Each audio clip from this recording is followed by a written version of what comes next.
السلام علیکم ورحمۃ اللہ وبرکاتہ۔ آج کے خطبے کا عنوان ہے ذکر الہی کی فضیلت۔ الحمدللہ والصلاۃ والسلام علی رسول اللہ، اما بعد۔ یقیناً تمام تعریفیں اللہ کے لیے ہیں، ہم اس کی تعریف بیان کرتے ہیں، اسی سے مدد کے طلبگار ہیں اور اپنے گناہوں کی بخشش بھی اسی سے مانگتے ہیں۔ میں گواہی دیتا ہوں کہ اللہ کے سوا کوئی بھی معبود برحق نہیں، وہ یکتا ہے، اکیلا ہے، اس کا کوئی بھی شریک نہیں۔ اور میں یہ بھی گواہی دیتا ہوں کہ جناب محمد رسول اللہ صلی اللہ علیہ وسلم اللہ تعالیٰ کے بندے اور اس کے آخری رسول ہیں۔ اللہ تعالیٰ آپ پر، آپ کی آل پر اور تمام صحابہ کرام پر ڈھیروں درود و سلامتی نازل فرمائے۔ حمد و ثنا کے بعد، اے اللہ کے بندو، اگر معاشرے پر نگاہ ڈالی جائے تو ہر شخص پریشان حال دکھائی دیتا ہے۔ گھروں میں نحوستوں نے ڈیرے ڈال کر چین اور سکون کو برباد کر رکھا ہے۔ سکون کی تلاش میں شراب کو فوقیت دی گئی اس معاشرے کے اندر، اسی طرح یکے بعد دیگرے معاشرہ گناہوں میں مبتلا ہوا اور انہی گناہوں کے اثرات جب گھر میں داخل ہوئے تو سب کا چین اور سکون چھین لیا۔ پھر جھگڑے اور فسادات روزمرہ کا معمول بنتے گئے۔ جب روحانی سکون کے متلاشی کو سکون میسر نہ ہوا تو پھر وہ بالآخر موت کا چناؤ کر لیتا ہے۔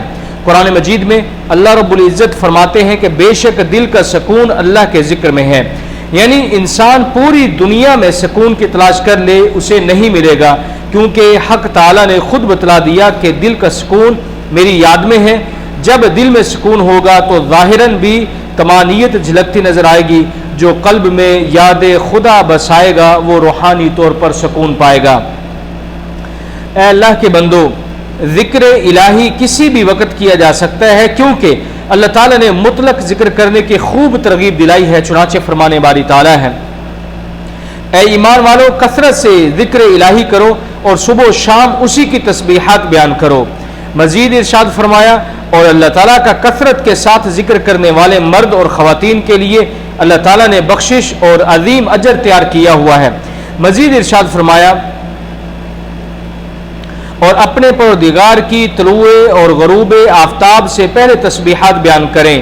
مزید ارشاد فرمایا، اور سحری کے وقت بخشش طلب کرنے والے لوگوں کے لیے اللہ کے ہاں عظیم ترین اجر موجود ہے۔ مزید ایک اور مقام پر ارشاد فرمایا، اپنے رب کا نام لے کر صبح و شام اس کا ذکر کیا کرو۔ اے اللہ کے بندو، ذکر الہی سے دل منور اور ایمان بڑھ جاتا ہے، کیونکہ فرمانے باری تعالیٰ ہے، سچے مومن تو وہ ہیں کہ جب ان کے سامنے اللہ کا ذکر کیا جائے تو ان کے دل کانپ اٹھتے ہیں، اور جب اللہ کی آیات انہیں سنائی جاتی ہیں تو ان کا ایمان بڑھ جاتا ہے اور وہ اپنے پروردگار پر ہمیشہ بھروسہ کرنے والے ہیں۔ ایک حدیث میں آتا ہے کہ ذکر الہی میں مصروف اور بیزار شخص کی مثال زندہ اور مردہ شخص کی سی ہے۔ ذکر گناہوں کو مٹا کر نیکیوں میں اضافہ کر دیتا ہے۔ اللہ کے بندو، اسلام نے مسلمانوں کے لیے شب و روز کے ہر لمحے میں ذکر کرنے کو شرعی عمل قرار دیا ہے۔ چنانچہ چلتے پھرتے، سوتے جاگتے، سفر و حضر، ہر حالت میں اللہ کا ذکر کرنا چاہیے۔ لہذا جو شخص ہر حال میں ذکر کرتا رہتا ہے تو اللہ تعالیٰ اسے دونوں جہانوں میں کامیاب فرمائے گا، اور جس قدر ذکر الہی میں کمی ہوگی اتنی ہی مقدار میں خیر سے وہ شخص محروم کر دیا جائے گا۔ ایک صحابی کہتے ہیں، یا رسول اللہ، اسلام کے شرعی احکامات بہت زیادہ ہیں، ان میں سے جامع ترین کون سا عمل ہے؟ آپ صلی اللہ علیہ وسلم نے ارشاد فرمایا، تمہاری زبان ہمیشہ ذکر الہی سے تر رہے۔ فرمانے باری تعالیٰ ہے، اپنے پروردگار کو صبح و شام دل ہی دل میں عاجزی خوف کے ساتھ نیز زبان سے ہلکی آواز کے ساتھ یاد کریں اور غافل لوگوں میں نہ ہو جائیں۔ آپ صلی اللہ علیہ وسلم نے ارشاد فرمایا، کیا میں تمہیں تمہارے سب سے شاندار، تمہارے رب کے نزدیک سب سے پاکیزہ، تمہارے درجات میں سب سے اونچے، تمہارے سونا چاندی خرچ کرنے اور دشمن کے مقابلے میں تمہارے مارے اور مارنے سے بھی افضل ترین عمل کی خبر نہ دوں؟ تو صحابہ نے عرض کیا، جی ضرور بتلائیے۔ تو آپ صلی اللہ علیہ وسلم نے ارشاد فرمایا، وہ اللہ کا ذکر ہے۔ حضرت ابو سعید خدری رضی اللہ تعالیٰ عنہ سے پوچھا گیا کہ روز قیامت اللہ تعالیٰ کے نزدیک کن لوگوں کا درجہ سب سے افضل ہوگا؟ تو آپ صلی اللہ علیہ وسلم نے ارشاد فرمایا، تو آپ نے فرمایا، اللہ تعالیٰ کا بہت زیادہ ذکر کرنے والوں کا۔ اے اللہ کے بندو، جناب ابو ہریرہ رضی اللہ تعالیٰ عنہ نبی کریم صلی اللہ علیہ وسلم سے روایت کرتے ہیں، آپ نے فرمایا، اللہ تعالیٰ کے کچھ زائد فرشتے ایسے بھی ہیں جو چلتے پھرتے رہتے ہیں اور ذکر کی مجالس تلاش کرتے ہیں، تو جب وہ ایسی مجلس پا لیتے ہیں جس میں ذکر ہو تو ان کے ساتھ بیٹھ جاتے ہیں اور ایک دوسرے کو اپنے پروں سے ڈھانپ لیتے ہیں، یہاں تک کہ ان سے لے کر آسمان دنیا کے درمیان کا خلا بھر جاتا ہے۔ بس جب اہل مجلس واپس ہو جاتے ہیں تو یہ فرشتے آسمان کی طرف چڑھ جاتے ہیں۔ اللہ رب العزت ان سے پوچھتا ہے، حالانکہ اللہ تعالیٰ اس بات کو بخوبی جانتا ہے، تو اللہ پوچھتا ہے کہ تم کہاں سے آئے ہو؟ تو وہ عرض کرتے ہیں کہ ہم زمین میں تیرے بندوں کے پاس سے آئے ہیں جو تیری تسبیح، تکبیر، تحلیل، تعریف اور تجھ سے سوال کرنے میں مشغول تھے۔ اللہ فرماتا ہے وہ مجھ سے کیا سوال کر رہے تھے؟ وہ عرض کرتے ہیں کہ وہ تجھ سے تیری جنت کا سوال کر رہے تھے۔ اللہ فرماتا ہے کیا انہوں نے میری جنت کو دیکھا ہے؟ وہ عرض کرتے ہیں نہیں اے میرے پروردگار۔ اللہ فرماتا ہے اگر وہ اس جنت کو دیکھ لیتے تو ان کی کیا کیفیت ہوگی؟ وہ عرض کرتے ہیں اے اللہ وہ بندے تجھ سے پناہ بھی مانگ رہے تھے اس مجلس میں، ذکر کی مجلس میں۔ اللہ فرماتا ہے وہ مجھ سے کس چیز سے پناہ مانگ رہے تھے؟ فرشتے عرض کرتے ہیں اے رب تیری جہنم سے۔ تو اللہ تعالیٰ فرماتا ہے کیا انہوں نے میری جہنم کو دیکھ رکھا ہے؟ وہ عرض کرتے ہیں نہیں۔ اللہ فرماتا ہے اگر وہ میری جہنم کو دیکھ لیتے تو ان کی ڈر اور خوف کی بھلا کیا کیفیت ہوتی؟ فرشتے عرض کرتے ہیں کہ اللہ وہ تجھ سے تیری مغفرت بھی مانگ رہے تھے۔ تو اللہ فرماتا ہے کہ یقیناً میں نے انہیں معاف کر دیا ہے اور انہوں نے جو مانگا میں نے انہیں عطا کر دیا اور میں نے انہیں پناہ دے دی جس سے انہوں نے پناہ مانگی۔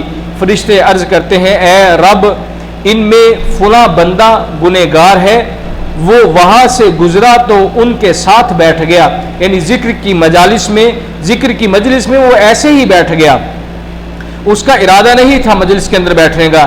تو اللہ تعالیٰ فرماتا ہے میں نے اسے بھی معاف کر دیا، اور یہ ایسے لوگ ہیں کہ ان کے ساتھ بیٹھنے والوں کو بھی محروم نہیں کیا جاتا۔ شیخ ابن عثیمین رحمہ اللہ سابقہ حدیث کی شرح میں کہتے ہیں کہ اللہ تعالیٰ فرماتا ہے یہ لوگ کیا چاہتے ہیں، یعنی مطلب یہ ہے کہ ان لوگوں کا اس جگہ آنے کا مقصد کیا ہے، اس ذکر کی مجلس میں آنے کا مقصد کیا ہے؟ اللہ تعالیٰ چاہتا ہے کہ ان بندوں پر اپنی رحمت، مغفرت اور ان کی دعائیں قبول کر کے ان پر اپنا فضل فرما دے۔ شیخ الاسلام امام ابن تیمیہ رحمہ اللہ کا یہ مقولہ ہے کہ ذکر مومن کی جنت ہے، جنتی محض دنیا کی جنت میں داخل نہیں ہوگا بلکہ اخروی جنت میں بھی داخل ہوگا۔ اسی طرح علامہ ابن قیم رحمہ اللہ فرماتے ہیں کہ ایک مرتبہ شیخ مجھ سے کہنے لگے محبوس وہ نہیں جسے قید کیا جائے بلکہ محبوس وہ ہے جس کا دل اپنے رب سے رک جائے، اسیر یعنی قیدی وہ نہیں جو گرفتار ہو جائے بلکہ اسیر وہ ہے جو اپنی خواہشات کا اسیر بن جائے۔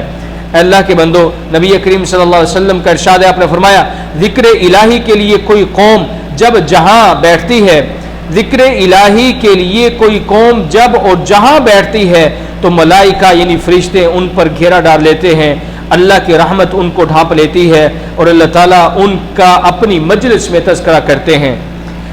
نبی کریم صلی اللہ علیہ وسلم نے فرمایا کہ اللہ عز و جل ارشاد فرماتے ہیں میں اپنے بندے کے گمان کے مطابق اس سے معاملہ کرتا ہوں، جب مجھے وہ یاد کرتا ہے مجالس ذکر میں، مجھے جب وہ یاد کرتا ہے میں علم کے لحاظ سے اس کے پاس ہوتا ہوں، اگر مجھے دل میں یاد کرے تو میں دل میں اسے یاد کرتا ہوں، اور ذکر مجلس میں یاد کرے تو میں اس سے بہتر مجلس میں اسے یاد کرتا ہوں۔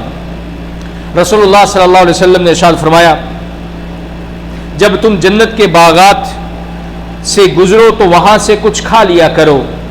صحابہ نے عرض کیا جنت کے اللہ کے رسول دنیا کے اندر کون سے باغات ہیں؟ آپ صلی اللہ علیہ وسلم نے فرمایا ذکر الہی کے حلقے، یعنی ایسی مجالس جس میں اللہ کا ذکر ہو رہا ہو، یہ دنیا کے اندر جنت کے باغات ہیں۔ نبی کریم صلی اللہ علیہ وسلم نے ارشاد فرمایا ہیبت و جلال الہی سے جو تم نے تحلیل اور تکبیر اور تحمید کرتے ہو وہ اللہ کے عرش کے گرد و نواں گھومنے لگ جاتا ہے، جیسے شہد کی مکھیوں کی طرح آواز، جیسے شہد کی مکھیاں اڑتے ہوئے آواز کرتی ہیں، یہ ذکر بھی اپنے فاعل کو یاد کرتی ہیں۔ کیا تمہیں پسند نہیں کہ تمہیں بھی کوئی چیز عرش الہی کے پاس یاد کرے اور تمہارا تذکرہ کرے؟ یہ تمہارا اللہ کا ذکر کیا ہوا اللہ کے عرش کے نزدیک تمہارا ذکر کرتے ہیں۔ اے اللہ کے بندو، ذکر الہی اور مجالس ذکر سے انحراف اپنے نفس پر ظلم کرنے کے مترادف ہے۔ قرآن مجید میں اللہ تعالیٰ ارشاد فرماتے ہیں، اور تم ان لوگوں کی طرح مت ہو جانا جنہوں نے اللہ کے احکام کو بھلا دیا تو اللہ نے بھی انہیں اپنی جانوں سے غافل کر دیا، اور ایسے ہی لوگ نافرمان اور فاسق لوگ ہوتے ہیں۔ جو لوگ ذکر الہی سے اعراض اور انحراف کرتے ہیں، اللہ تعالیٰ نے ان کی معیشت کو تنگ کر دیا۔ فرمانے والی تعالیٰ ہے، جو میری یاد سے روگردانی کرے گا، یعنی مجالس ذکر سے دور بھاگے گا، اس کی زندگی تنگی میں رہے گی، اور ہم اسے روز قیامت اندھا کر کے اٹھائیں گے۔ وہ کہے گا، یا الہی مجھے تو نے اندھا بنا کر کیوں اٹھایا، حالانکہ دنیا کے اندر تو میں دیکھتا تھا۔ اللہ تعالیٰ جواب دے گا، اسی طرح ہونا چاہیے تھا، کیونکہ تو نے میری آیتوں کو پس پش ڈال دیا اور میری آیتوں کو تو بھول گیا، تو آج تو بھی اس کا بدلہ اسی طرح چکائے گا کہ میں تمہیں اندھا ہی رکھوں گا۔ نبی کریم صلی اللہ علیہ وسلم نے ارشاد فرمایا، جو لوگ اپنی مجلس میں اللہ کا ذکر نہیں کرتے اور نہ ہی اپنے نبی محمد صلی اللہ علیہ وسلم پر درود بھیجتے ہیں، تو ایسی مجلس باعث حسرت اور نقصان دہ ہے۔ اللہ اگر چاہے تو انہیں عذاب دے اور اگر چاہے تو انہیں معاف کر دے۔ اللہ تعالیٰ ہمیں ذکر کرنے کی توفیق عطا فرمائے۔ اللہ تعالیٰ مجھے اور آپ سب کو قرآن و سنت کی برکتوں سے فائدہ حاصل کرنے کی بھی توفیق عطا فرمائے، اور قرآنی آیات، نصیحتوں اور حکمتوں کے ذریعے اللہ تعالیٰ ہمیں نصیحت اور نفع پہنچائے۔ سبحان ربک رب العزت عما یصفون وسلام علی المرسلین والحمد للہ رب العالمین۔